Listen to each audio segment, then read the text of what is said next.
up, everybody, and welcome to Flagrant 2. It's your boy Schulz. I'm here at Akaash Singh, AlexxMedia and Mark Gagnon. We got the truffle, and we have a very special guest. Very special. Very, very special guest. Let's just start it. Give it up for Tony Hawk, everybody. Hey! Motherfucking goat. The goat. The goat is in the building. I appreciate it. I hope I can live up to it. Yes, you can. I think you already did. Yeah, you're good. You have a video game. I've been trying to think how many humans in history have had a video game. Do you know? No. I mean, there are guys. Oh, who you mean been like with their signature on it? Yeah. Yeah, not many. Tom Brady doesn't have a video game. Yeah. He's sometimes Michael on the Jordan had one, but with it Bird. Yeah, he didn't have his just own. share it. Yeah. I think there's only a handful of people. It's a pretty crazy thing. It was a huge honor. Yeah. I mean, I want to talk about it. I have so many different things, but the reason why I really wanted to talk to you was I only understand from an outside perspective, so that you could be, you know, like a PR genius and you could be knowing how to handle yourself perfectly. But from the outside perspective, I've always thought that you've handled fame, immense fame, incredibly well. Oh, thank you. Yeah. Like, I don't know, you just seem humble. You seem like really nice when everybody meets you. I haven't heard of any like crazy stories about you. Oh, Tony Hawk's a jerk. It's always like Tony Hawk's the nicest guy. Or did I meet Tony Hawk? Like, you have, you have a fun like trolling thing that you're doing with people. And I'm just curious, like you see people get like broken by fame. I think what happened was I had fame very early in my life. Well, a modicum of fame. Yeah. In my late teens, and lost my career, lost everything just because skateboarding took a downturn. Yeah. Right. And so maybe there were parts of that time frame where I was taking advantage of fame, or where I was kind of living it up, and then when it was all stripped away, I was so thankful to still have skating, and then I never lost that love for it. So when skating came back around, that is the core of what I do and what I'm thankful for. And so everything else is more incidental. So in other words, like you kind of need it to be stripped away so you can appreciate it. Absolutely. There's a humbling, I assume. Yeah. Yeah. And, but also I had enough brushes with other people who I considered I looked up to, and it didn't go well. And it was so impactful that I remember that. I was like, oh man. Yeah. I'm dying to know who. Yeah. I'm dying to know who. Who's the worst? No, there were just a couple pro skaters back in the day where one was famously spit on my skateboard when I was just trying to sort of buddy up, and but also I saw that. Do you have a name? Was he a Dogtown and Z-boy? Yeah, I mean no, but everyone knows story. I don't like throwing him under the bus. So okay, because you're so much more famous than him, why give him the shout? No, it's just, you're not in the video game, buddy. We made amends and he fell on hard times. So, but it was more that I saw people that didn't appreciate that you were respect them. Yeah, and that you aspired to be them. Well, hopefully, at some point aspired to be them, and then realized like, oh, no, I don't want to be like that guy. Yeah. And I just love it. Like, I can't believe how far skateboarding has come. I can't believe that I still get to do it for a living, that anyone even cares that I do it, or like who I am. And so everything's just like a nice surprise. It's just so unique that like you don't start believing it, because you've been famous for decades for skateboarding. And when you say you can't believe how far it's come, it's mainly because of you that it came that far. Yeah. You played a big part in it. Well, thank you. Yeah, but at the same time, I just love being part of it, because I represent a very small faction of skating in terms of like I'm a half pipe skater, I'm a vert skater. That's not the go-to choice for kids to go skating. They want to just go street. They want to go jump down the stairs. They want to be Nigel Houston and Paul Rodriguez, and so what I'm doing is sort of this antiquated version of what skateboarding is, but at the same time, I have a voice and I'm able to represent it. So I want to represent all aspects of it. Yeah. And so I think I've learned to be cognizant of that, and to try to spread awareness better than just saying like, we need more vert ramps. Yeah. You don't want to be like the old person, like going, they shoot too many threes. Yeah. In the NBA, right? Like you want to make sure that you're like appreciating and like uplifting the new wave of skateboarding. Yeah, absolutely. And for sure you could come at it from a bitter perspective where it's like, there was one skate park when I was growing up and we had to drive it. Yeah. through rainstorms. Now, there's a super hot take that Mark brought up earlier. As we were discussing, we are like, okay, we got to talk to Tony, and we're talking about like impact. And we come in here like, I don't know if you've listened to podcast board, but like we'll have some wild takes, and then we try to justify it. And one of the wildest takes that might be justifiable is you started streetwear. Yeah. Yeah, I believe that. Oh, wow. I believe that. No way I can take that. Now, just facts here. here. We don't do just facts. hear that. Remember, this is feelings, no facts on this podcast. Now, how did Tony Hawk start streetwear? We're talking about streetwear. This is like hip hop inspired clothing that everybody's wearing right now. Now, Mark, get to how Tony Hawk, skateboarder from San Diego. Yeah. 54 years old? I'm 53. Am I supposed 53? to defend this position? Or am I supposed to dispute it? Yeah. You're going to defend it and you're going to dispute it. Yeah. He's already on board. He's like, I did. Whatever you want me to say. No. Okay. So, but he had a good argument. Yeah. Okay. So go. So I played the games growing up and I loved them. And I always noticed that on all the games, there was like the soundtrack was instrumental. So to back up a little bit, streetwear, in my opinion, is basically the merging of hip hop culture and skateboarding. So you have like brands like Supreme and stuff that, you know, Palace, things like that skateboarding, hip hop come together. So basically once black dudes start skateboarding, streetwear is born. And in my opinion, I think most black kids started skateboarding because of the video game. Now, Mark grew up with no black people in his life. Yeah, I know one. So and this he's is right a next guess. to me. Yeah. So. Yeah. Now, You have that one friend. Yeah, exactly. Imaginary. No. But Al could probably confirm Yes. that is true. Now, I grew up in the city skateboarding, right? I had the Vision skateboard that just had the little baby lip on the front. I didn't think you were that old. I'm You old. ride man. Vision. 37. I'm Wow. out here. So, and I remember it becoming popular, and I remember the video game, and I remember my friends like Dominican, Puerto Rican, black dudes were all playing this game, right? And it was also popular when like snowboard video games were coming out as well, and that was going. But I remember an interesting thing happening because later on in life, I would play FIFA, the soccer game. Yeah. And I knew nothing about soccer. And I had friends of mine that were black were like, bro, this was us with skateboarding. Like, I only knew these guys from the video game. Yep. I didn't know them as actual athletes until after I started playing it. Okay. Right? So Right. these worlds collide. Mhm. This fashion that becomes the predominant fashion for people now, I guess, maybe under 30, Mm-hmm. right? Everybody is going crazy because of you. Oh, well. You need a cut. You need a cut. I got my share. I'm okay. I'm doing okay. I think more that when I was working on a game, I set out to bring the skate culture with that, and that involved the skaters, the tricks, the look, the music, the culture, and so I was really proud of how it was represented in the game. I really thought that the game was only going to be popular among skaters. Yeah. I thought it was going to be like I inspired some skaters to buy PlayStations, and to me that was it. That was the mark of success because then that means they appreciated it for being authentic. Right. And what I didn't anticipate was that it was going to resonate far beyond skateboarding and to gamers.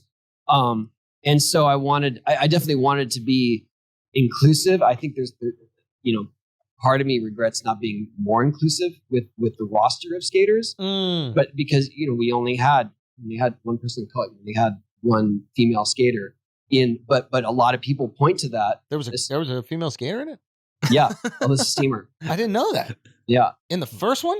In the first one, yeah. Wow.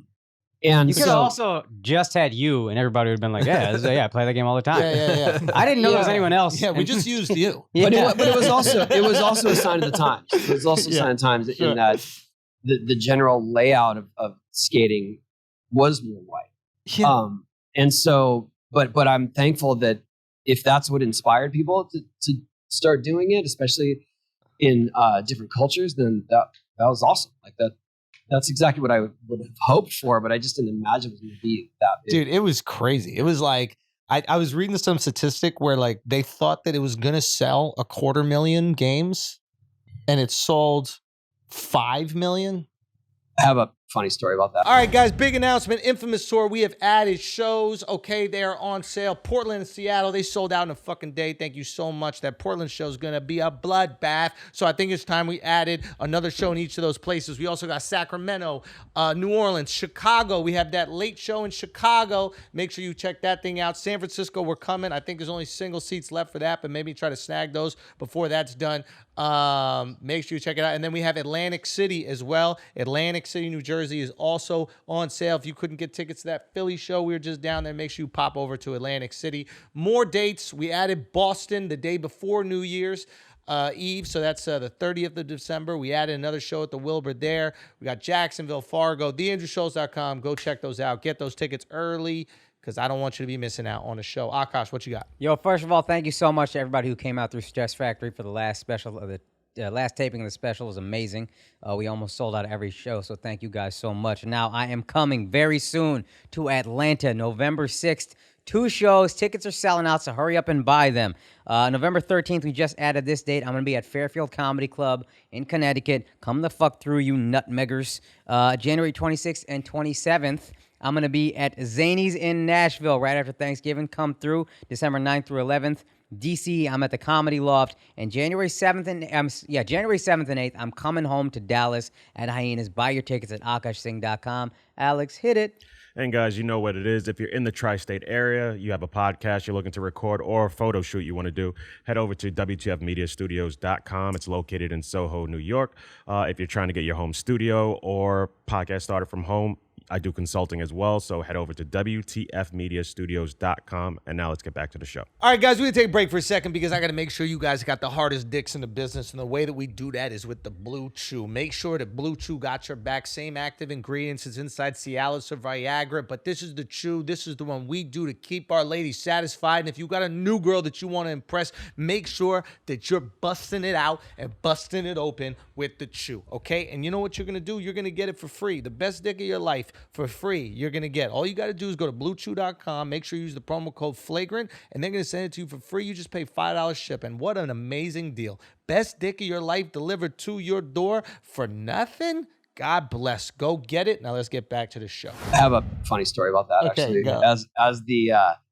As the game was getting released, they could sense the buzz of it. I was just going a million miles an hour because I was still doing X Games, and I was just like I was working on the game. I was proud of it, but I just didn't imagine it was going to be big. And they called me right before the release, and they said, "We want to offer you a buyout of future royalties." These pieces of shit. These pieces of shit. Oh my God. Did the red flag go off right there? Did you realize? No, are you kidding me? They said we want to buy you out for $500,000. You're And I was like, like, sick. at that time in my life, Yeah. someone saying $500,000 sounded like a gazillion billion dollars. And I had just moved into a new house. I was getting pretty good royalties. Still, I was starting to make good money just from being a pro skater. Right. And I told him, I go, you know what? I think I'm just gonna take a chance and go for it. thank God. If I hadn't bought that house right then, I probably would have taken it. Wow. But I had just, like I said, bought a new house and was able to pay the mortgage, which is something that was new to me, being able to afford the mortgage on my house. Yeah. And so I took a chance, and it was definitely the best financial decision in my life. So were you, I mean, I don't want to, get in your pockets too much here, but like, I do want to. But so did they give you like a piece of the game, or like, how does it work with? Yeah, royalties. Yeah. So you just get a percentage of every game Yeah. purchase Yeah. and all the money that comes with the game, etc. Like if they sell merch or they sell. Yes. Yeah. A lot of stuff happened based on the success of the game. I got all kinds of different endorsements and things and licensing deals. And I definitely attribute that to the success of the game. 100. The thing that was the real silver lining to all of it was that all of the skaters had a deal that if it reaches these certain marks of sales, They get a piece. they get more. They get almost what they signed up for, and that original crew of skaters did really well. That's great. Okay. Now this makes a little more sense. I always wondered how the fuck you were so, at least appeared so liked by these people you would just body in every competition. like every competition you're destroying. And then I see them on the side of the half pipe. They're hitting the half pipe. They're rooting for this person that is, there's only one person in their way of gold. Right? How did they like you? But that's just not just me. That is skateboarding. Okay. In a nutshell. Okay. It's an individual pursuit, but everyone's pulling for each other. So that's part of the community. I mean, if you go to a skate park and you see someone that's trying to nail something, you see everyone rally around them. And maybe later on you'll compete against them. But at some point it's just more like you want to see them succeed. And absolutely there was some cutthroat competition through the years and people had issues with scores and all that kind of thing, but that was never the narrative. They thought you got favorable scores, or like, vice versa. It was more. Was it Jordan rules for Tony Hawk? Was that the? Actually, I think that through my years, especially in the late '80s and then afterwards in the late '90s, I know this definitely happened. I started getting judged for what they thought I was capable of, as opposed to what was against everyone else. Interesting. So if you were and that gets out, really that gets weird when you want to be seen as a peer to all your competitors, but the judges see you as, well, this is what we saw him do last time. You're chasing your own ghost. Yeah, and even if what you did last time could be the best performance of the event, they're still like, well, he's got to step it up. Right. So we're going to mark him down for that. Wow. Same thing happened to Rodney Mullen.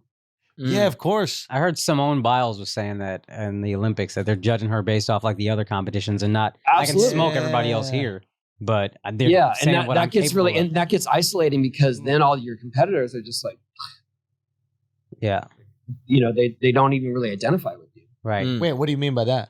Well, let's put it this way. When I was competing, especially in the 80s, the people who I loved skating with and respected, they'd be like, oh man, I'm just hoping to get second. Really? Yeah. So you were that far above. Did you have like a Kelly Slater-esque run? Would you see that as your competition? Like the way that Kelly was just on a different level? With surfing. With surfing? I definitely had a run of success like that, yeah. But in terms of the discrepancy between you and the other people doing your not sport- always. It wasn't always like that. Okay. No, I mean, I saw, there were plenty of skaters that would come in. It was just more that I think I had a more consistent run. Right. So they and the longevity. So other skaters would come in and out and they would do well. And sometimes beat me. Absolutely. I'm curious, like, do you sit down with like a Tom Brady or like, do you sit down with like a Michael Jordan or like, are you all part of a group text or something? No. Like, I'm really curious. Like, I have never met Michael Jordan. Okay. I would love to.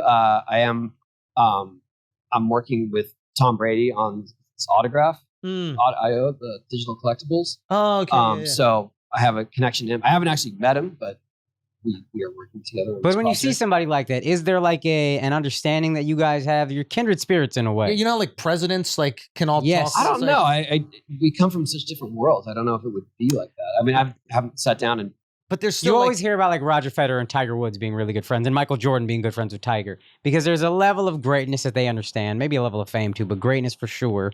And you, especially Brady, because you guys are both doing it at advanced ages where it's like, this is supposed to be a young man's thing. And then even when you were doing the 900, you were like older than most of the competition, if I remember correctly, and you're dominating, doing historic shit that's never been done. There's something that very, very, very few people do except you guys. And there has to be some kind of connection there. I would think so. I just come from such a different world of skateboarding that just wasn't popular, wasn't cool. We were doing it against all odds. So it's a different sort of journey. That's the fascinating thing for me. Like when I was just doing some research, like I think that most people's perception is you have long floppy hair and you're wearing like tiny little knee pads skating in the pools. This is the chronology. I think most people, you do a 900, a video game happens, and then you're on the McDonald's commercial. Like they don't realize there's any dips, changes. Oh, absolutely, yeah, like- and I got a lot of that. But like you said, I was 31 when I did 900, and I had been competing literally for 20 years at that point. Wow. And so the odd thing about that is I had decided that year, that was 99. I had decided that year was going to be my last competing year because I had chased it for so long, and I had a young family, and I was just gone chasing the points all the time, and it just became too much. And so in my head, it wasn't some formal announcement. In my head, I was like, all right, this is the last year I'm going to do it. And then when the X Games 99 happened, I had no plans of doing 900. Yeah. It just sort of unfolded that night. And it took a lot of tries, if I remember correctly. It didn't necessarily happen in competition. Up to that right? point, it took 10 years of tries. Yeah. Yeah. But like, it was after the competition, right? People were like, it was after the encouraging you to competition. go for Yeah. it. And I mean, that there was a lot of elements to that, but when I finally did make it, I didn't think it counted for the competition. Right. It was just more that it was like a skate. You saw an example of skate determination. Right. That's what it takes to learn a trick. Yeah. And even from the most basic, like a kid learning a kickflip, they finally make it. It's all that. Yeah. So that's what I went through. I didn't think it was going to be for the competition or even on air. But I knew that I was either going to make this trick or get taken away in an ambulance. And then when it finally happened, and all it was made a lot of noise and news. I thought, oh, that's my out. That's my Right. Yeah. I end on a good note. Yeah. That's like the Jordan, shot over. Was it Byron Russell? Byron Russell. Yeah. Byron Russell. Game 6, game winner. Okay, but then you came back for more. I competed through the rest of the year, and then every once in a while would come back for special events. But in terms of being a nonstop competitor, that was the end. And it allowed me to do all kinds of different projects that to me were more fun because like we started the Boom Boom Huck Jam tour 2 years later, and that was an arena tour with skateboarding, motocross, BMX, live music, and we were the stars of the show. Yeah. And I couldn't have done that on a competition schedule. Yeah, if you're on the circuit, you're playing. And also when people would come to our shows, they saw the best skating because we had the freedom to try something, miss it, try it again. So I did a bunch of 900s on that tour. Really? Yeah. Oh, yeah, that's interesting because when you watch I grew up surfing, so I'd watch all these like surf videos. And I'd be like, wow, whenever I'm watching a competition, it's not as cool as these like surf videos that I'm watching, and I'm realizing they have that freedom. I guess to just to just try the craziest stuff, because when you compete, there's a certain conservative approach where it's like, I got to do the stuff I know I can do. Yeah. If I make that, then I might be able to step up a little bit. Yeah. But you're not going all out. Yeah. Because that risk could mean that you might not make the move, and then it's over. Yeah. I just don't understand how you can have like the maniacal approach that you need, like the fucking Kobe Jordan shit that you need to be the greatest at it, but also just be cool. Yeah. Like I'll be honest, like people tell stories, like I don't want to talk about the dead, right? But but like even about Jordan, like people didn't like Jordan. Yeah. You know what I mean? Like, and most people Ask Chameleonaire. yeah. But you know what? I watched the documentary, The Last Dance. Yeah, The Last Dance. Yeah. And yes, I have a level of fame, and people recognize me, and I get crazy opportunities because of that. Yeah. But what they were dealing with is on a whole different level. Everyone was into basketball. I don't think you know how famous you are. I'm starting to believe this. But I just mean in terms of like that, and in terms of the competition, I understand that he might rub people the wrong way, because that was require fierceness all the time. Right, where everyone's relying on them to win or to carry this legacy, and I'm just going to the skate park. Like, I guess a whole city cares about what Jordan does. He's carrying the whole city. You're carrying Tony Hawk. And you could go to the skate park and just a public skate. Like now you have your own, obviously, but like you would feel comfortable just going to the skate park and like skating with people. Yeah, I was just here like a couple months ago at the skate park down the street. Yeah. And it's never been an issue for you. You're never like, oh my God, the crowds are going to come swarm. They're going to shut down the mall or No, whatever. it's fun. It See, you charges don't, you up. you Yeah. don't Yes. feel, because I was going to ask you, when did you start to realize you were a celebrity? Because skateboarding, my cousin used to skate and then I would pretend, but I was too pussy to do anything. So we knew of you. But then there was a moment in my mind, again, after the 900, where you became like a mainstream celebrity. Did you feel that shift happen? And when was it? Yeah, well, after that, especially after the launch of our first video game, before that, I would only get recognized by skaters. Yeah, That was it. right. Because the only people who like skating were skaters. Skaters. Right. Yeah. And then after that, especially after the rise of the X Games and our video game, there became a fan base for skating that didn't necessarily skate. Right. And that's when everything changed. Yeah. So I would get recognized in airports. And I remember I was in Vegas at a bar, and this woman said, "You Tony Hawk?" Yeah. Yeah, she goes, "My son thinks that they named a video game after you." Or no, my son thinks they named you after the video game. My son, like, he thinks that your parents named you this because of the video game. It's a prophecy. Yeah, and that's when it got to be like that, where the name was sort of beyond me as a person. How did that feel? Was that like an ego blow at all, or was that just No, it's hilarious. Yeah, okay. I love it. How do you balance like the time requirement for your chosen profession? Like you got to skate a certain amount of times. And I ask this selfishly because I'm trying to balance it now. Yeah. Like I got a fiance. This guy's time management's crazy. Yeah, like I'm literally picking your brain for like my hopeful future. Yeah. But like like you have to be skating X amount of hours in order to keep your shit, to learn new tricks, to keep all these other motherfuckers nipping at your heels at bay. But at the same time, you got a family, you got kids. I don't feel that pressure anymore. With the family or with the No, with the family. No, but we have like, no, that's the trick. Yeah. No. Yeah. Why? You should try that. Exactly. No, Beat it, that's man. still. Hey, between my wife and I, we have 6 kids, and 5 are out of the house. Oh, okay. So 3 are in college, 2 are just grown ass men, and and so, but to answer your question, that pressure never ends.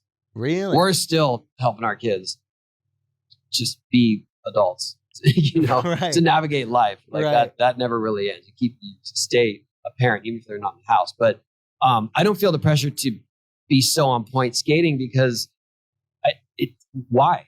But what about early on, like when you were in the midst of competition? Yeah, I did, but I just loved it. So that I was doing it by default. I wasn't training. Interesting. I just loved.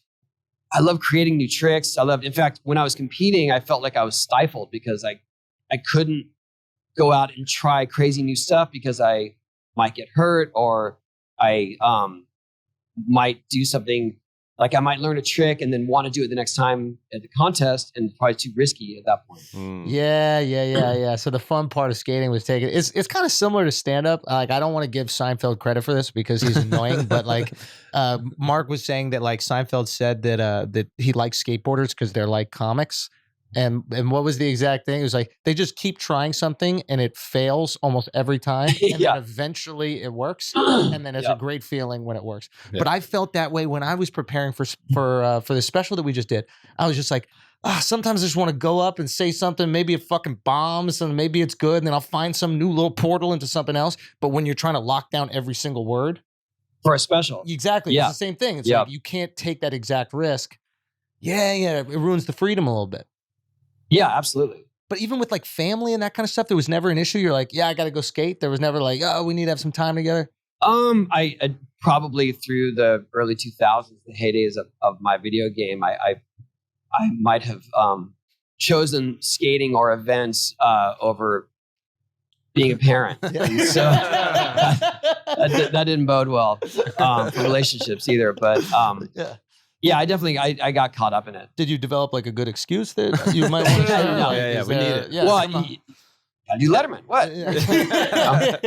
So get on Letterman. Yeah, Guys, yeah. Exactly. That's it's Just not tell doing your girl a that. podcast. Be like, sorry, babe, I'm skateboarding. I'm a skateboarder. I've learned to prioritize since then. You ever just walk her We gotta- outside, turn around, look at the house, and be like, "You want me to stay home, or you want me to?" No, never ran that. My girl and I got a big fight last night, and during the whole fight, she didn't know that you're coming on today, and I was like, "Oh, she don't even fucking know what I'm about to drop on her. She don't even fucking know." Like, I was a little bit late because I'm preparing, I'm working something, and Yeah. she's upset that I'm late without knowing why I'm late. And I just subtly threw it out there. I was like, yeah, listen, I'm sorry. We're preparing. Tony Hawk's coming on tomorrow. And I just saw her like eyes like light up in the middle of the fight. And I was like, yeah, you're done. You got nothing on me now. I never thought I'd be using ammunition like that. The guy from the video.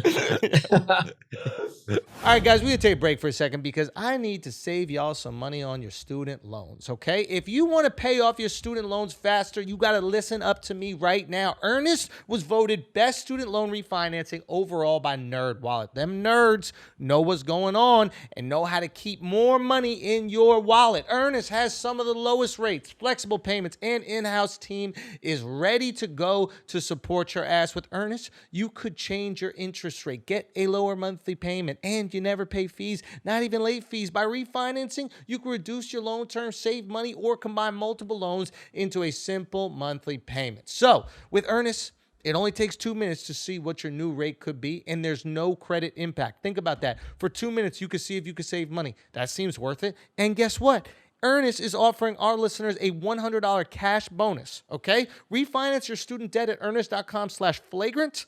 That's earnest.com/flagrant, and you're going to get a $100 cash bonus. Remember, it's not available in all states, okay? Once again, you get a $100 cash bonus when you visit earnest.com/flagrant to refinance your student loan, okay? Visit earnest.com/flagrant for more details. It's not available in all states. Terms and conditions apply. Earnest student loan refinancing made by Earnest Operations, LLC, NMLS, number 1204917, California financing law, license number 6054788, 535 Mission Street, San Francisco, California, 94105. Visit earnest.com/licenses for a full list of licenses. Now let's get back to the show. But yeah, I don't know. I'm always curious about that. Like people have went through.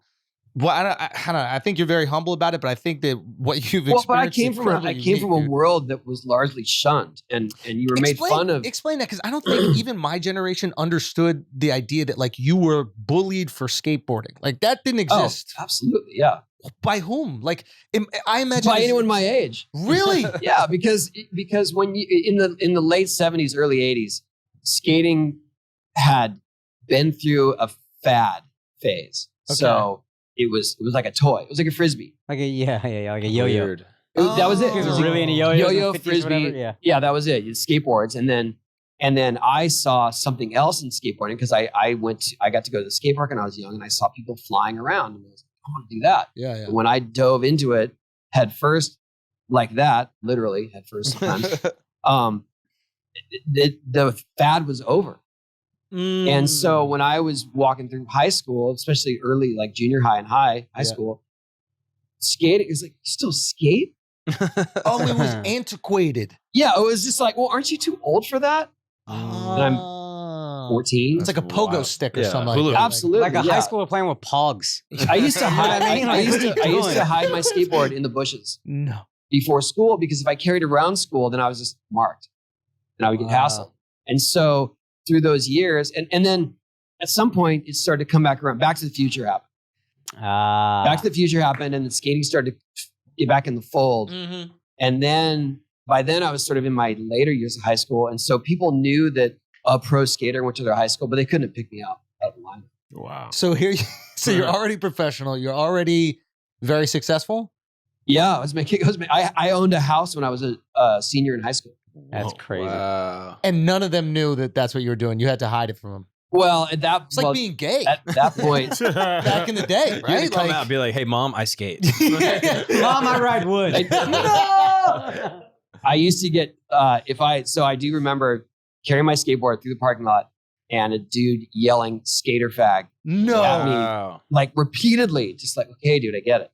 Because it's a long parking lot. Yeah, and he's driving through, just like, skater fag.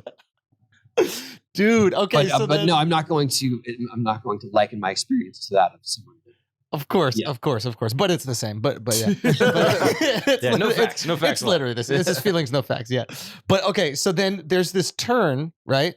I remember rollerblading got popular all of a sudden. Do you remember that? And then okay. That was more mid 90s. So this is already after the skate boom when began rollerblade, again. so skateboarding came and went like late 80s. Okay. Again, more as a fad, but a little more established. Yeah. And so people were, I think that people held on to it longer, and that it sort of they love the attitude of skating. They love the sort of DIY and that it was different and it had all this punk music and stuff like that. Yeah. So there's a lot of people, especially now, who skated in those days, and they credit skating for their approach to life. My cousin, was a doctor, he would 100% say the same thing. But then when it died, like in popularity again, because all the skate parks were closing, they couldn't afford insurance, and people started taking to the streets, but it just was less popular.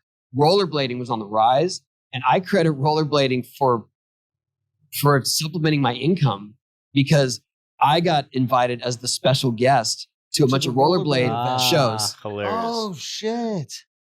I remember that. So there'd be like, for instance, there were some demos happening, skate exhibitions in the parking lot of Six Flags, and it was because of rollerblading.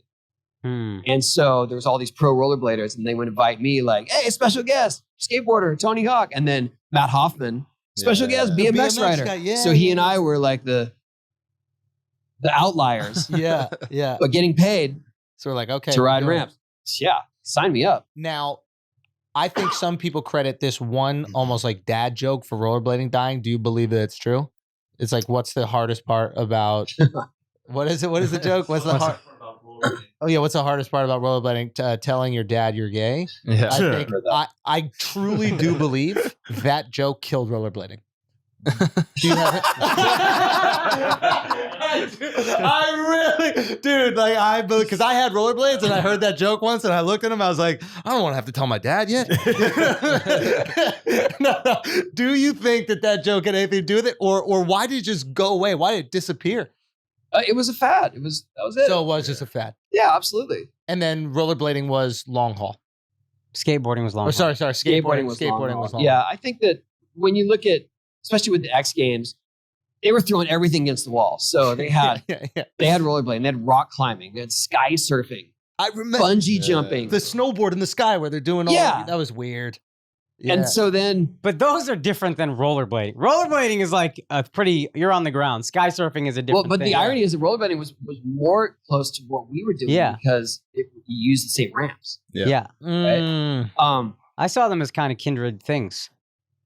Like, I mean, there was a lot of parallels. I think that the funny part is that when I started skating, there were a couple of roller skaters.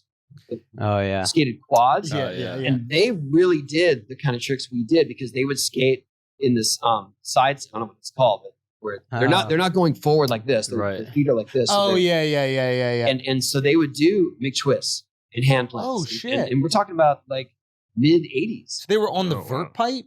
Yeah, the vert ramp or whatever.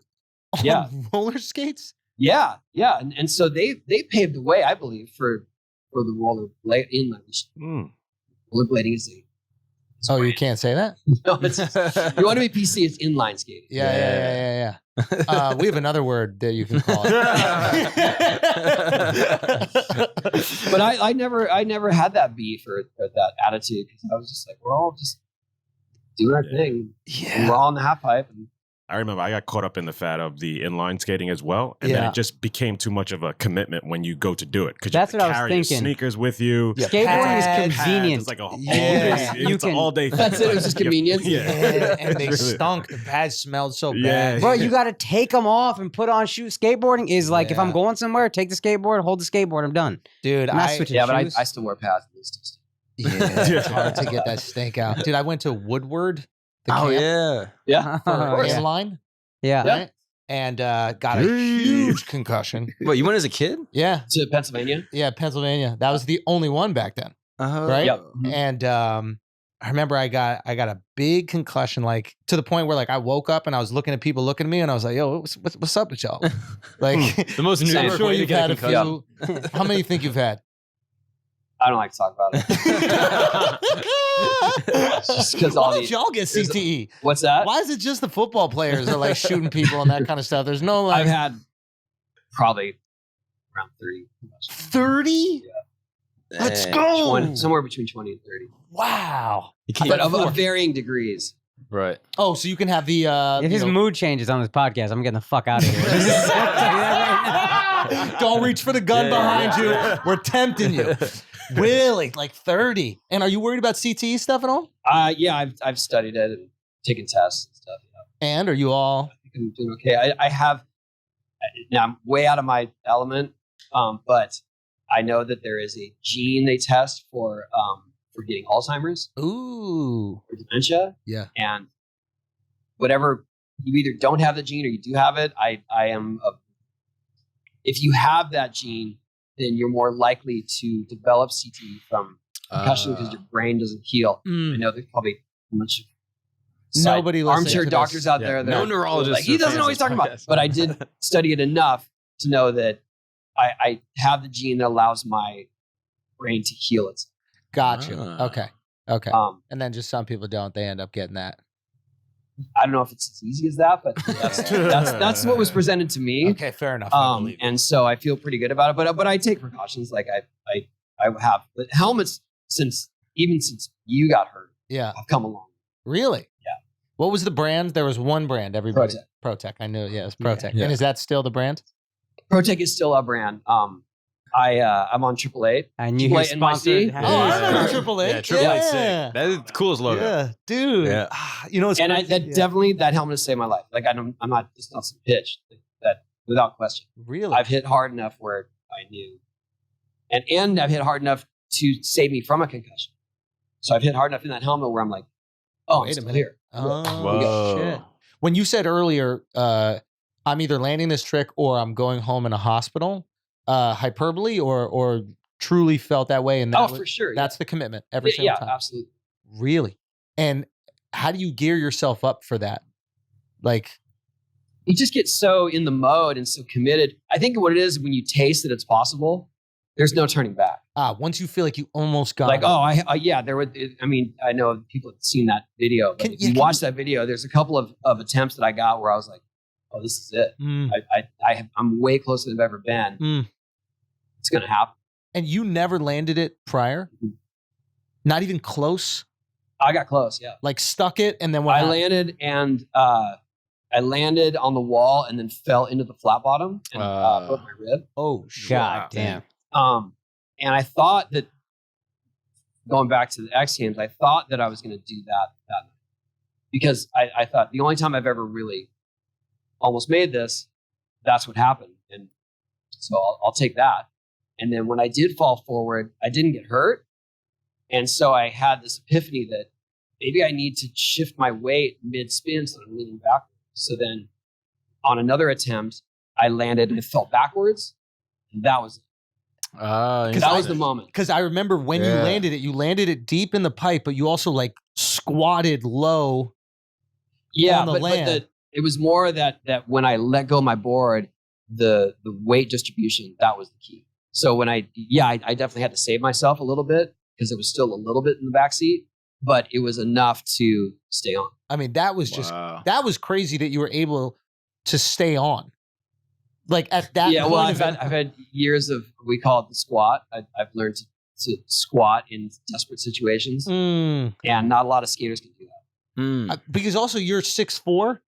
6'3", yeah. 6'3". Okay, so it's like, it's not like, there's certain guys who are like, they're like 5'4", whatever like that, and doing a squat is nothing. It's more in the legs. Like I know there's a handful of skaters that have the squat and they are all shapes and sizes. Interesting. And if you can't do it, it's more that you can't get your knees to bend that far. Yeah. And a lot of skaters would be like, if I had squatted, like I'm definitely tearing my ACL or I'm shooting out. And so it's a gift and a curse though, because sometimes you do it when it's not necessary and it's so ugly.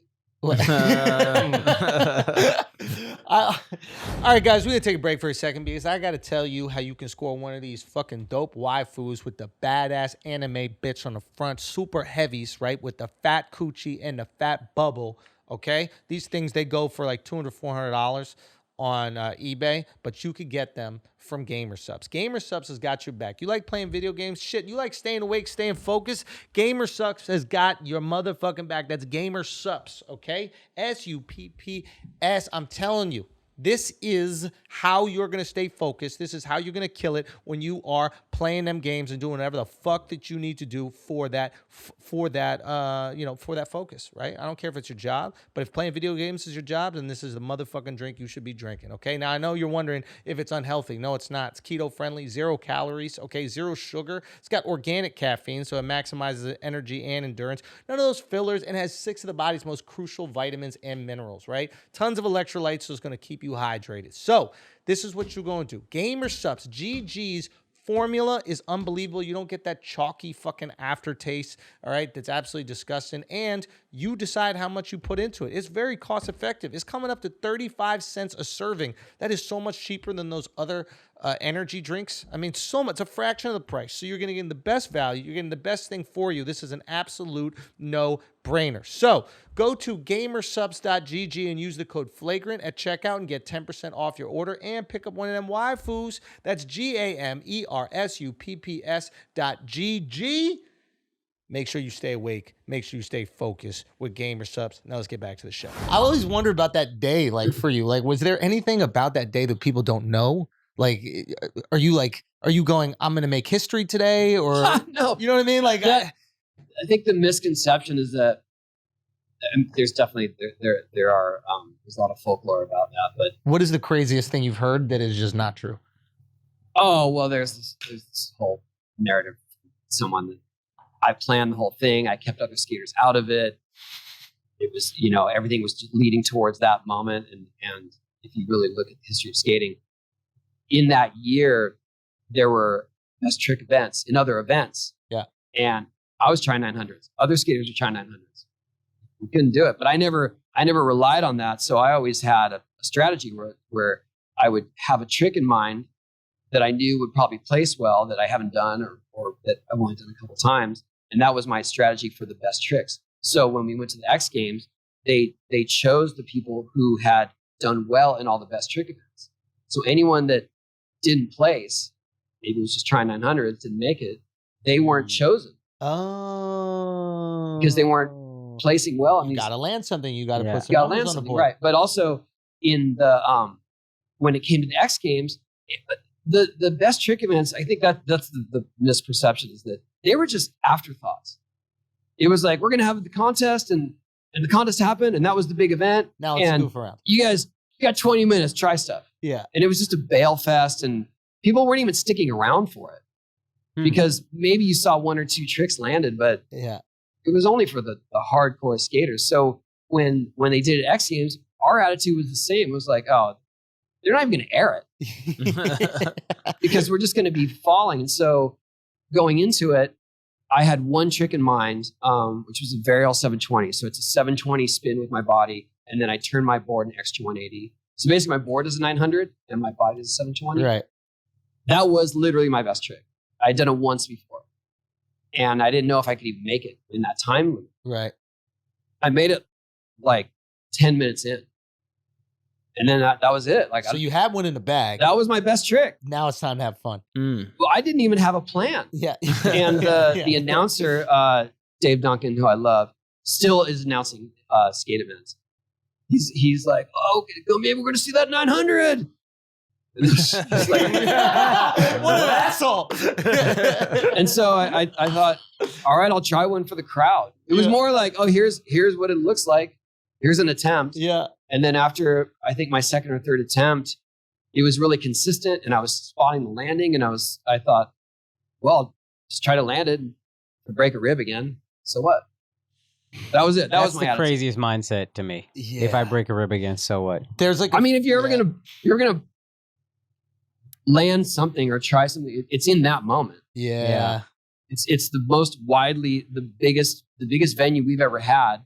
The biggest viewership, and not in viewership, just more like the most excitement. Right. Yeah. Yeah. And no one had built. I mean, I heard my friend say recently, like, yeah, I was always bummed that ESPN got that moment, and it wasn't like in a skate only event. And I said, well, at that time, no one could have afforded to build a ramp that good. Like that was the best ramp that we ever had. Yeah. And that's I credit that as much as anything. Yeah.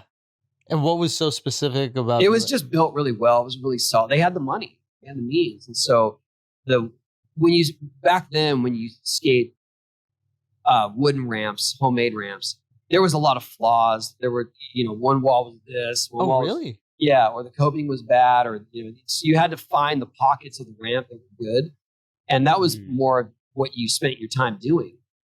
Was making the ramp work for you, and then this ramp was like perfection. Yeah, it's as perfect as it could be back then. Yeah, that's interesting. Like you hear that with basketball, like there's dead spots in the Boston Garden. Yeah, back the in old day. Garden. Oh yeah, Yeah, and like, they would force, like Celtics defenders would force players there to get steals. Yeah, there's just like old wood or stuff that hasn't been put down. And like you don't even think about that $1 billion business that could exist like in these arenas. But I guess especially if you're doing these like local events back in the day, they just got to hire somebody. To put everything was together terrible. So we just made it work. Yeah. And now I have what I consider a perfect ramp, which actually makes it hard for me because when I go out and skate other stuff, oh man, everything is a struggle. And I was just used to trash before. Right. And then you became awesome because you were working on the worst shit. Exactly. Yeah. Yeah. Why do you have that gap in your ramp? Because it was originally for that ramp was for the Huck Jam. And so what? The Huck Jam was my tour that I told you about. That ramp was built for that. Okay. And so we had a big ramp. It was, I think, about 30 feet high that would go through that gap. And then we would jump the whole length of the ramp. Wow. Oh, shit. So that's what it was. Okay. And then you just kept the gap. Yeah. I mean, it's a fun show. I mean, it looks crazy on video. Yeah. I mean, it looks terrifying. It can go horribly wrong. Have you seen somebody? Yeah. Oof. Yeah. Have you ever? Yeah. No. I know exactly where to be, like there's a certain angle to getting over it. And if you're on that angle, even if you're gonna fall, you're gonna make it the other side. Yeah. Yeah. It's more that people who don't skate the ramp that much and they don't realize the opposing wall, what they're doing. I've seen people just go through it, like where they come up, they're like, oh, there's no wall, and they just. There's a. Do you remember the skier? His name was Bodie Miller. Yeah. He said something once, and it kind of like blew my mind a little bit. And he was like, "I'm not better than these guys skill wise, but I'm willing to take more risk." And the guy kind of like pushed him on it. He goes like, "I'm going to take a harder line, and I'm going to put my life on the line more than the average person will." And I always wonder like how much of that lends itself to the success of somebody who's doing these extreme sports. Like, do you know certain guys that are more skilled, but they just don't have the balls? You don't have to say their names, but like, do you ever look at certain guys and go like, man, if he would really throw it, he could be. Yeah, sure. You see it a lot. And it's hard to be on the sidelines wanting to push them into it. Like you can't be more excited for someone's career than they are. Yeah. But often I'll see something and sort of help someone unlock it because I can see that they would be capable of this and they're just not really pushing it or haven't even thought, oh, maybe I could take it this other way. And I've definitely helped a few people get to a certain trick or a certain technique because they just didn't see it in themselves. But other times I've seen like the most raw talent go to waste just because they didn't have the they just don't have the drive. Yeah, man, it's kind of crazy. You need to be able to risk it. It's just something you can't see. Like I have often used an example. Lizzie Armanto, who's on our team, she's awesome bowl skater. She skates vert sometimes. But she did our full loop ramp. Yeah, I saw that. Yeah. And her approach and the way that she ended up doing it, she tried. I mean, usually when we do it, it's this whole production. We got all these pads, we learn into the pads, and then we start removing pads to get closer. When she finally was ready for it, and there were no pads, she ended up falling like 4 or 5 times. But managed to get out. Yeah, get out of these. There's a photo of her knee sliding at 12 o'clock. Wow. So upside down, fully upside down, off her board, and then sliding around. And any one of her falls would have driven someone away. Like, I'm not doing this. This is too gnarly. She just kept, and yes, we're giving her pointers along the way, those of us who've done it, but at some point it's on her. Yeah. And I try to tell people that, like, you cannot teach that kind of grit or The perseverance. will. Yeah. That's just, she just has that. Yeah. And I feel like there's a certain faction of skaters, they just have that. It doesn't matter how they were guided through. It just came with it. Yeah. There is that, like, I don't want to call it like insanity, but like that drive that the greats have, it exists in the same way. But you really need it. Like, you can get by with like good fundamentals in a sport that's not as dangerous. Sure. You know what I mean? Like, a guy with really good fundamentals and enough size can exist in the NBA, and he can have some mid-level contracts for a while. Like, you can just 6'9", you're going to be in the NBA. Yeah. You know? But if you actually want to be one of the greats, you have to have that fucking killer thing, man. It's crazy. Have you seen the video of Nigel Houston doing the grind on the freeway? Or like he'll grind on like his balcony, like overlooking like a 30-story drop. Oh yeah. And he'll just like ollie, pop up 50-50, then jump off. Just insane. I mean, that's the least of his skills. Yeah, right. Yeah. But the being able to overcome the fear of like looking out. Yeah, if I fall, at a I freeway, die. being It's like the free climbing guy. What's his crazy. name? Alexx. Oh yeah, Honnold. Alexx Honnold. Yeah. You know, just do you think you have some of that maybe? Like, I jumped between two 7-story buildings, downtown LA, and Wow. I never imagined that it wasn't going to work. You know, I think that's what it is. When you're in that kind of mode and you're presented with that sort of stunt or challenge, you never think like, oh, this could all go terrible, because that's what's going to happen. That's the only thing I think. Yeah. What about that? What does that say about me? The only thing I think is That's why you weren't there that day, jumping in with me. there we go. 100%. I'll be on the elevator. But do you think about that when you're on stage? Like, On you know- stage beforehand, I definitely think about it. And then Really? when you're up there, you can't really think about. Yeah, you're too just much. so locked in Yeah. that moment. Yeah. It's like when they say if you're driving race cars, wherever your eyes go, that's where you're going to go. Yeah. Yeah. When you're skating, if you think like, oh my god, what if I sketch out? What if I don't grab it? That's what happened. It's almost liberating for me before I get on stage to be like, yeah, I might bomb. Or let's hope I don't bomb or something, just to like acknowledge the thing. And then it's like, all right, if it happens, it happens. You keep going. But that's it. Like, I'll say to people if they're like, hey, yeah, great, I'm looking for it. I hope I don't bomb. And then I just say it to everybody, like, hey, this could happen. Let's just go do it. Interesting. It's weird. It takes it. I think it's more when people go down the rabbit hole of visualizing what does that look like. Oh, yeah. The bombing and the embarrassment. The heat. Yeah, me saying it just like, okay, Sweat acknowledge dripping it, now down it's your done. Yeah. Yeah. Oh, boy, that sweat, boy. There's Sounds like nothing. Vietnam. Yeah. Bro, it is. Yeah, bombing is a physical experience. It really in terms is. of like your body. Like, I would distinctly remember like drips of sweat rolling down my back. Yes, At dude. bad bombs. Yes. And like it You was can- so quiet. I was like, can they hear the sweat dripping down my back? Like, when the bomb first starts and you feel it here, Yeah. and then you're like, ah, shit, here it comes down the back. I know it's coming. dude. I mean, I've told this story before, but like that, my worst bombs. I remember the sound.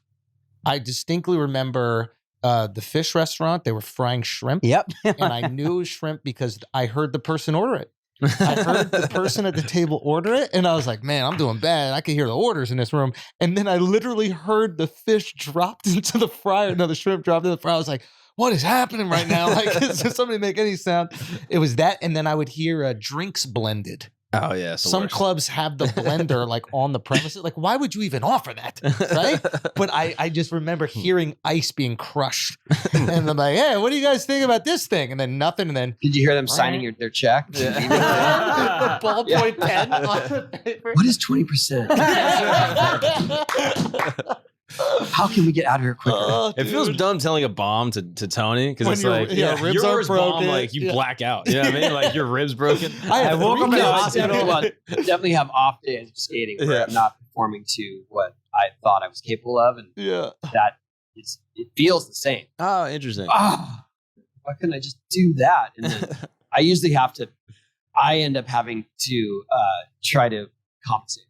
Like, what do you do? I'll just like, okay, I'm going to try something super hard and keep it that, just so that I perform something for them. Yeah, so you give them some good shit. Yeah. That reminds me of something I read when I was obviously researching for this interview. You were like used to take failure really badly. Oh yeah. How did you get over that? Like, I read any failure, like you struck out, and they said you struck out in a baseball game as a kid, and you had to like your dad had to like go get you hide from in the somewhere. canyon. Yeah. Yeah.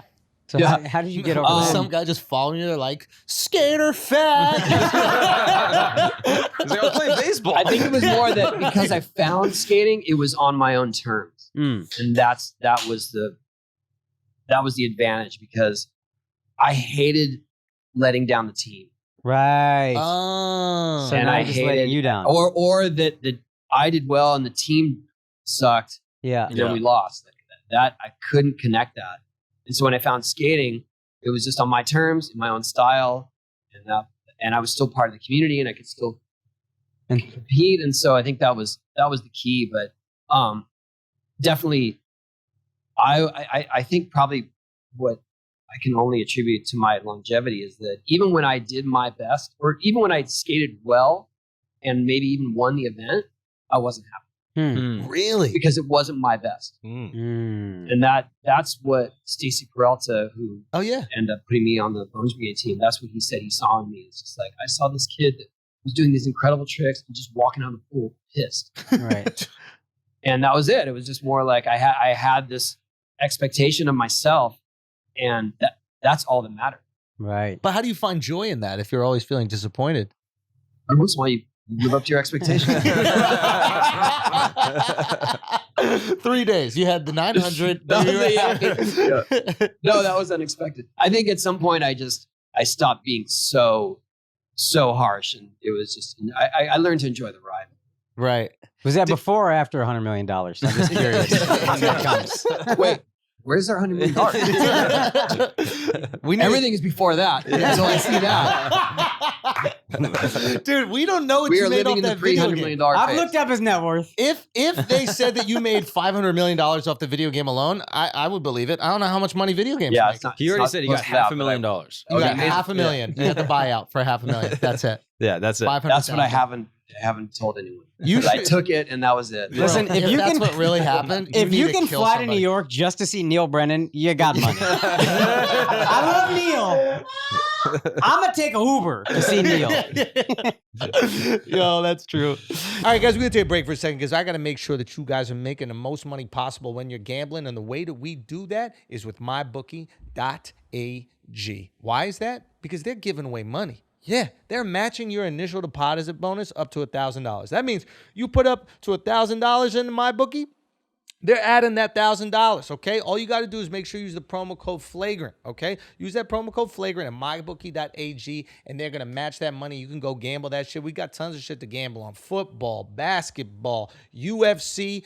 It is endless. Tons of bets that you could go put on there, and now you got ways to make even more money. Don't say we never did nothing for you. That's mybookie.ag. Make sure you use that promo code Flagrant so you can get all the money that you fucking deserve.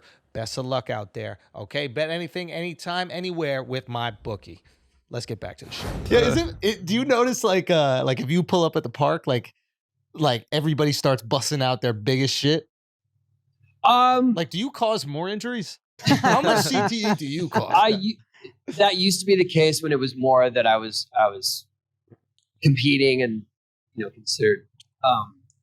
But nowadays it's more that it's not that they're trying to outdo you; it's that they want you to notice because they want you to think they're cool. Yeah, or to like that's their big break. Oh, you could sponsor them. You Yeah. could do this. Yeah, that happens sometimes. But for the most part, it's just more camaraderie. It's fun. Yeah. Like last time I was here, I was skating with the locals at that park in Brooklyn, and helping this one girl roll into the vert ramp. Like that's kind of more the vibe now. Yeah. I guess I'm just older. Yo, it's wild to see how many girls are skating now. It's great.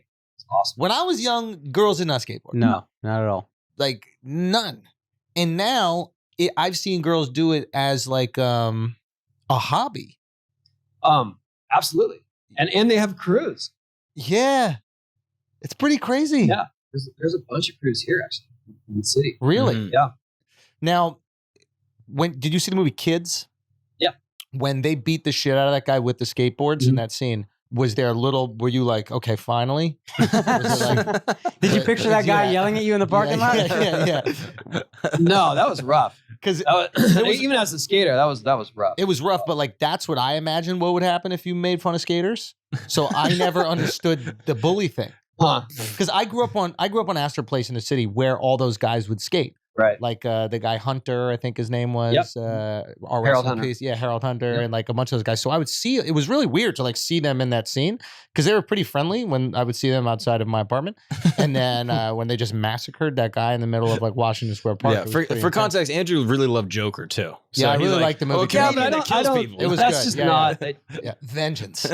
Yeah, he hated the ending where he blamed it on mental health. He's like, no, just kill people. Yeah, it's called payback. Yeah, but of course there's always gonna be bad seeds, but I don't see skaters like that at all. Yeah. I think that some have become hardened because they have to advocate for themselves because they're always getting kicked out of places. So that's when they're just like, no, I'm not leaving. And I don't imagine most of them starting fights like that, but Yeah. it definitely can be combative. Speaking of getting kicked out of places, my cousin was a big rollerblader, wanted me to ask you, what's your relationship with cops now and what was it then? Because it's tough for you guys, I assume, to do what you want to do. But see, I'm more of a ramp ski. I'm usually skating in designated areas, Right. skate parks, ramps. So I had my share of that. Like I got ticketed. I've gotten we got sent down to the station one time. Yeah. Skating on the boardwalk. Wait, Yeah. really? They Yeah. arrested you? Yes. Yeah. This is the closest a white guy can be to being black. It is true. But I definitely had my share of it, and especially when I started Birdhouse and we were just out in the wild shooting video. We had plenty of times we getting kicked out, mostly security guards, but every once in a while it's a cop. Yeah.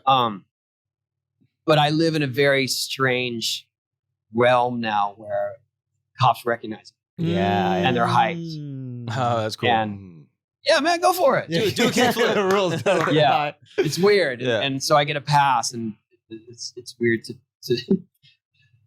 come to that. But also I know if he sees another skater, he's not going to encourage him. Right. So A little unfair treatment.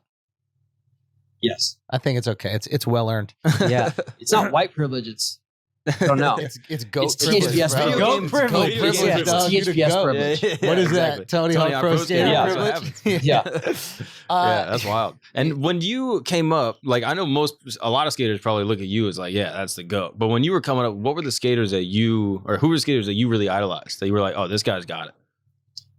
When I first started, it was firstly Eddie Alguera was I thought the most innovative skater at the time, who created a bunch of tricks, and those are the tricks I wanted to learn.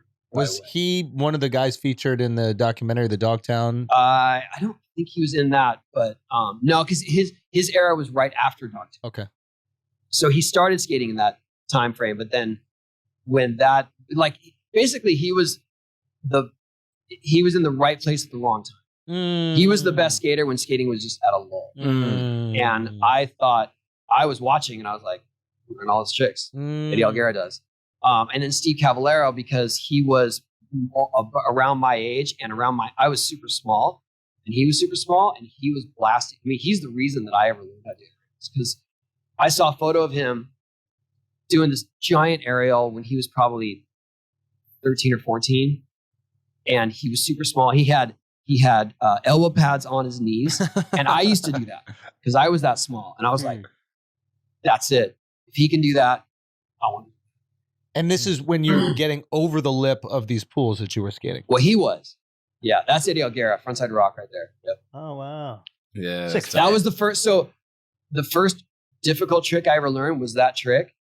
And they moved me up a class competition because I could do that trick. I couldn't do any other tricks. But because I could do frontside rocks, they're like, that kid's not in 2A. He does frontside rocks. Put him in 3A. And then getting outside of the pool. So he's the first person that starts to lift no, up I mean, off that of was it. like more the Dogtown. It was more that the aerials had already come into play. Yeah. But it was more that I saw Steve Cavallero as this, because all the guys would say they seemed so much, they were maybe 4 years older than us, but Yeah. that seems like a huge discrepancy. Yeah. And so when Cab was doing these eras, I was like, want to do what he's doing. Yeah. Or fly like that. Yeah. Oh, And that's then crazy. I learned how to do it, but I didn't have the weight to bring me Propel up in the yourself, air. yeah. So I learned how to ollie into my aerials, and that was not how people did it then. So you're ollieing at the end of the lip. I'm ollieing at the end lip and then grabbing my board when I get to the peak. And no one did that then. And now I just did it because I was desperate to get in the air, and that's the only way I could figure it out. And I mean, that became the standard of how to do aerials. When you see, like if you see someone doing tricks over a gap, or you see them on, like they ollie into the air and then grab the board, because that's how you get more air. But when I started doing it, it was considered a circus trick. Really? Yeah. Oh, wow. Are you just bringing up photos of, Wow. look up Steve Caballero Winchester. What's that? That's the photo that I was trying to explain. It was little. I wanted to be. That's crazy. And now, do you look at the new school of skaters, and are you just blown away by? I'm blown away. It's Because I awesome. saw you working with a kid that just busted out the 900. He was like, how old? Like 10 or something? 12? It's like now young guys can do the crazy tricks. Yeah, I think it's because, well, they have the resources now, but also there's an element to when you're trying to do something new. If you know it's possible, if you know it's been done, it's way easier to get to. Mhm. There's a phenomenon. I forget the name of it. What is it called? It's like the guy that ran the 4 minute mile. 4 minute mile. What's his Yeah. name? Right. See something. Like he actually, it's. I mean, not to get into the whole like visualize thing, but like literally his strategy was, I'm going to visualize exactly how I'm going to do it, and then it becomes attainable, and then he fucking did it. But and then this happens throughout history. There's like one guy who ends up doing it, or girl who ends up doing the thing, and then all of a sudden it doesn't seem like the most shocking thing. I think it happened 4 minute miles. Like one person broke Yeah, it, that's and exactly then what happened. immediately in the next Yeah, year, well, so there had been this chase for 900s that happened over the course of almost 10 years. And there were only a handful of us that were even really trying and getting close. And then after I made it, Sandro Diaz did one a month later in Brazil. Mm. Giorgio Sattoni did one in Italy, like 2 months after that. It just started now happening. did you share with them what you learned? Were you like, hey, you got to lean back a little bit, and then No, they both had different techniques, but they'd both been trying it. Huh. And it was more that they saw that it could be done. Did you visualize? Were you doing any of this stuff, or were you just like, yeah, I'll just keep trying? I was until I broke my rib. Okay. Mm. I was obsessed with it. That's all I would do. I'd go skate and just try that. And then when I finally did what I thought had all the elements to it, and ended up falling and breaking my rib, I was like, maybe I can't do it. Mm. so you almost thought it might not happen. Yeah, I mean, I kind of, even leading up to the X Games, I kind of given up on it because I was just like, I already given my all. Fucking Paid the Duncan. price. So that announcer, Yeah. Dave Duncan. Yeah.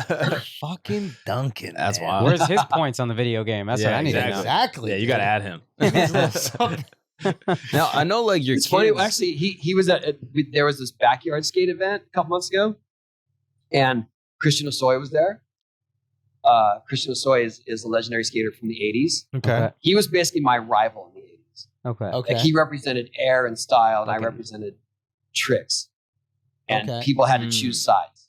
Okay. That was very much like the Really? thread of our relationship. Yeah, no, I mean we were friends, but in terms of fans, The PR like, and shit. Yeah. you didn't Ronaldo like and Messi. you did not like Yeah. Christian Osoy and Tony Hawk. You had one or the other. Wow. Yeah. But we were skating, and they had a Legends division. So Christian and I are skating in this Legends division, and Dave Duncan is the announcer, and he's like, Hilarious.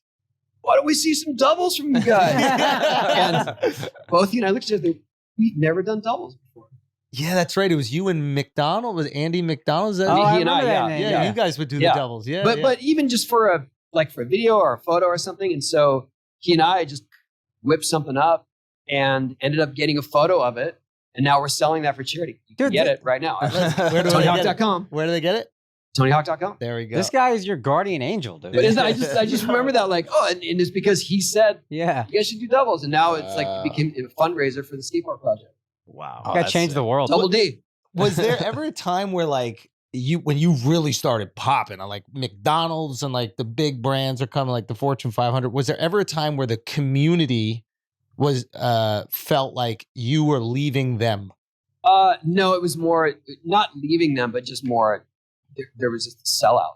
Yes. Absolutely, yeah. Now, I think that that started with Bagel Bites. I had a big promotion with Bagel Bites in 1998. Damn bagel bites. Shout out These Bagel Bites. I fucking- still have in my freezer. You do? Okay, got it. Yeah, you Real know who deal. else had them in the Remember that, freezer? Everybody was hating on you for doing the fucking We bagel all ate bites. the ad. fucking bagel Yeah. bites. Yeah. But that was the moment when people thought, okay, this is not Skaters don't skateboarding. eat bagels. Yeah, like you're selling out, Yeah. and somehow they thought that I didn't have a value system. And What did you they know, think sponsorship was?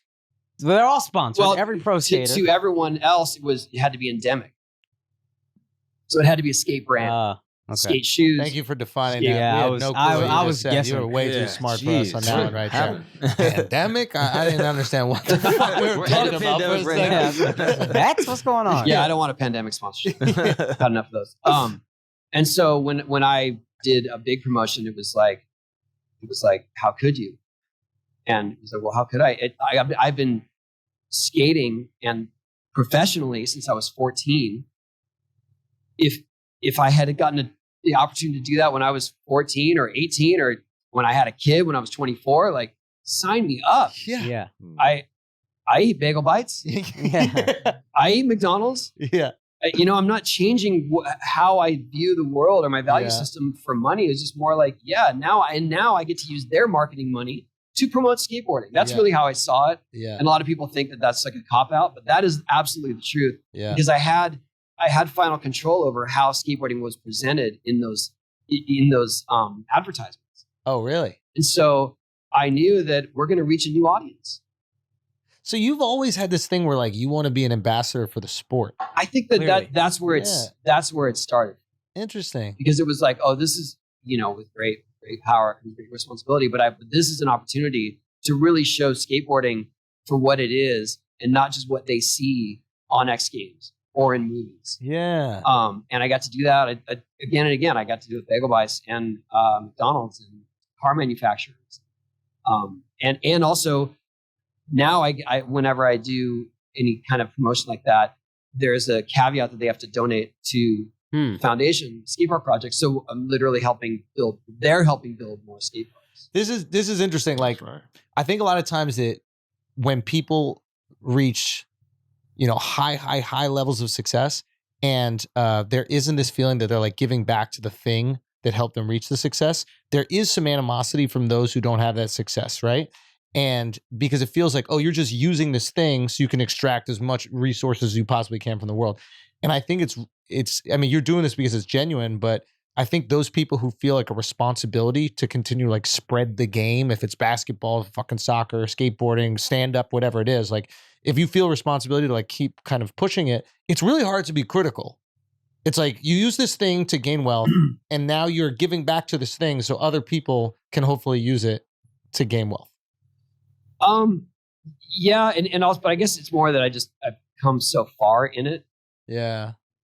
And I hopefully have proven myself to still be committed to skateboarding. Yeah. And the good of skateboarding.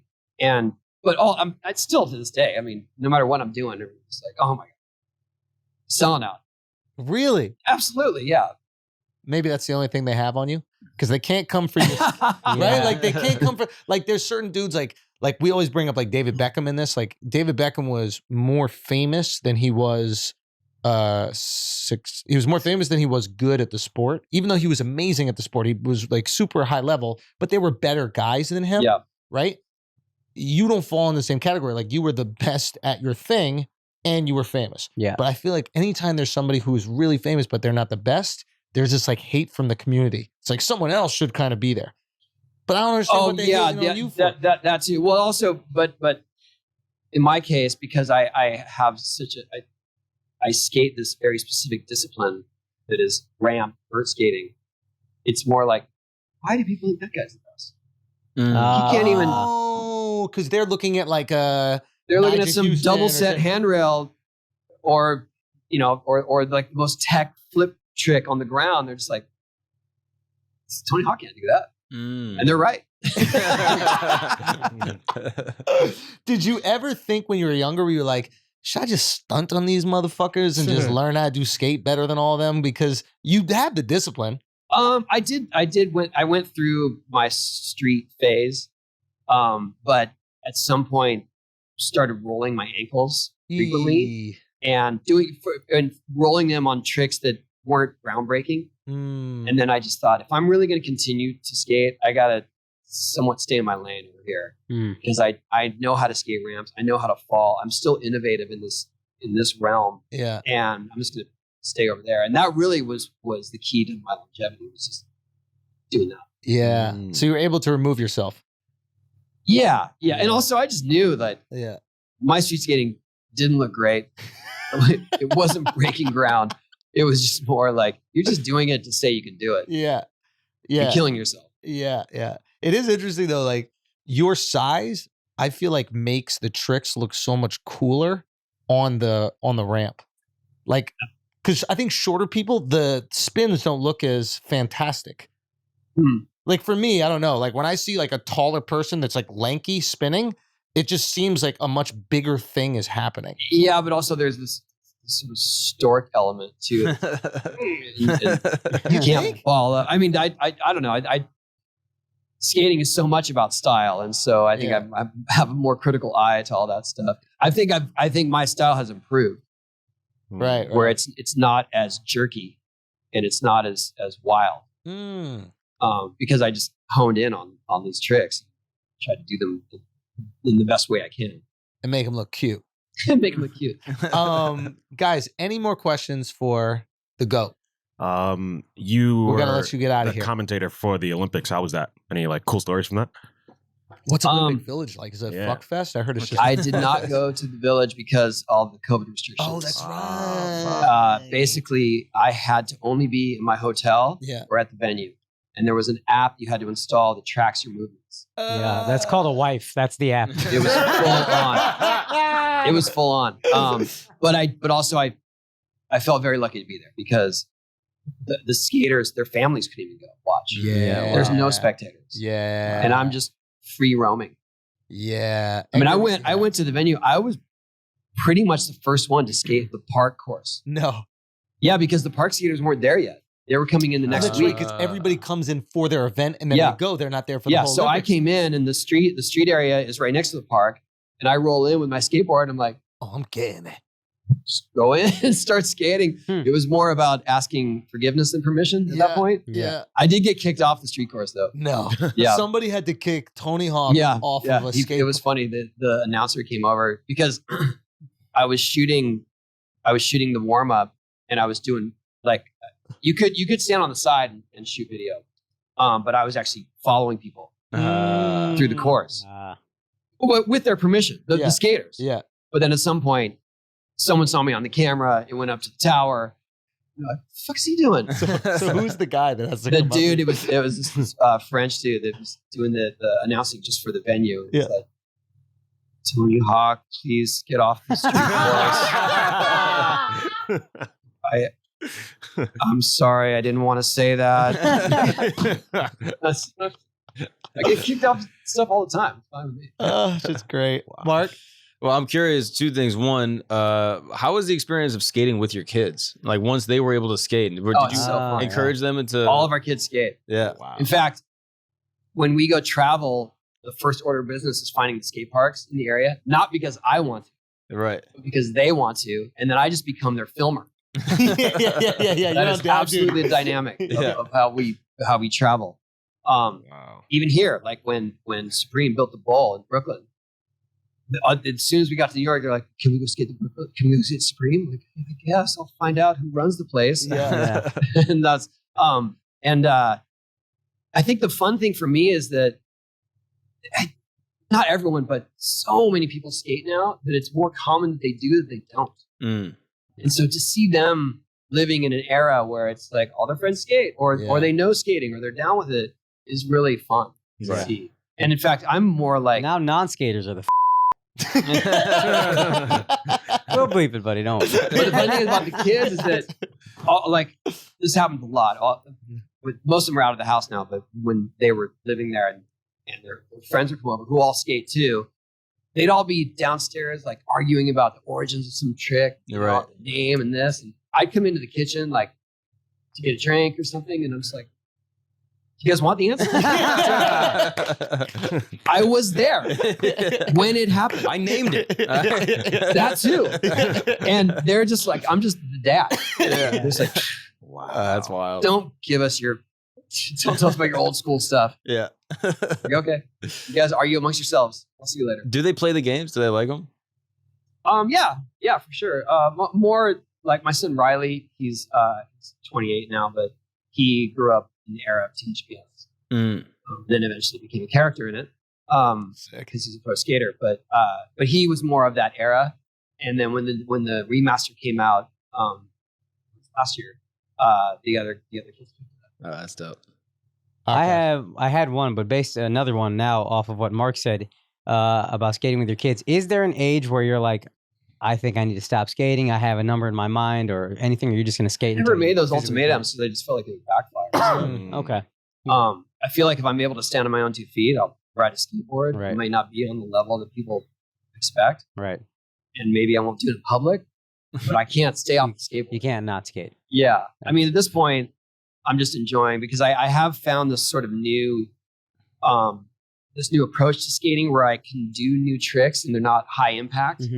More technical, and they're really more for the only people who appreciate them are skaters themselves. Yeah, for the most part. Yeah, your last video you posted, I didn't even know what happened. Yeah. It's like that, and so I really enjoy that creative process, Right. and that's what's keeping me fired up. Okay. And if I can't, if I don't feel like I'm being innovative, or if I'm not living up to the ideals of a pro skater, then I won't do it in public. Yeah. But for now, I'm so good at it. I have a question. We're myself, Akaash, and Mark are all stand-ups. We're very lucky. We get to make a living doing something we love, something we're trying to improve at constantly. It's a creative endeavor. It's really fun. It's exciting. I'm curious if maybe you can give us some advice, some things to make sure we don't miss out on. Because right now we're in that heyday, right? Well, some of us are at a different stage of their career. Mark is younger in the game. But like, what are the things that you look back on, you're like, oh, I really wish I kind of sat and appreciated that? Or, for sure, the camaraderie, because I was so hyper-focused on competition that I kind of missed what else was happening and the friendships that were made. And maybe I just ignored it for the most part, because I was just, this is it. This is the goal. Yeah. And I see how many people made these incredible friendships along the way and have these memories. And I was like, what? Where was that? I don't remember that. But also the travel. For me, when I was young, I was this kid from San Diego. I never traveled anywhere. And so when I would go places, it was just weird. Weird food and everything's weird. And I didn't appreciate that this is something to revel in. Yeah. I can't believe I have these experiences. Now I absolutely embrace it. But back then I didn't. And I feel like I would have had a deeper appreciation for my experience if I had really embraced Europe or really embraced Japan. Yeah. I do now, but in those days it just felt awkward.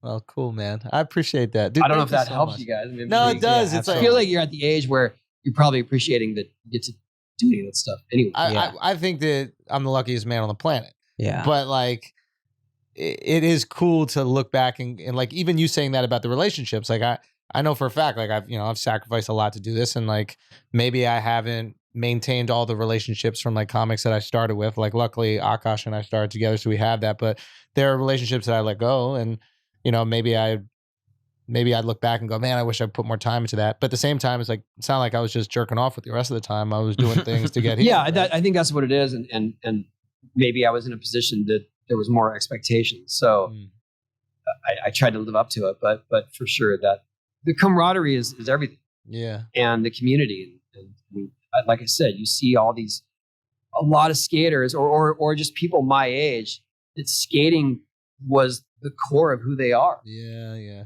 Because of the friends they made. Yeah. Yeah. Okay, we got to keep being friends, Akaash. Yeah. Oh, believe me, I know. That's the real. What if you guys like one headlining was not?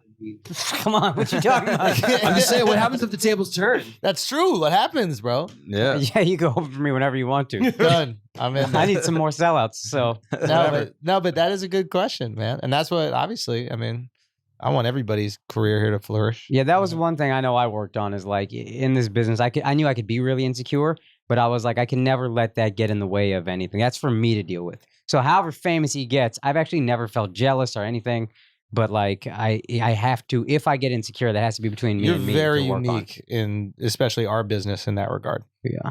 Like I think it's very easy to get caught up in our business because you're dealing with probably the most insecure people in entertainment, like stand-ups. It's not a lot of confidence for you to like walk in front of people and go, I'm the best, or I should be listened to. You know what I mean? There's something's off, you know? Yeah. And Turn off that blender. Nobody has slushy drinks during my show.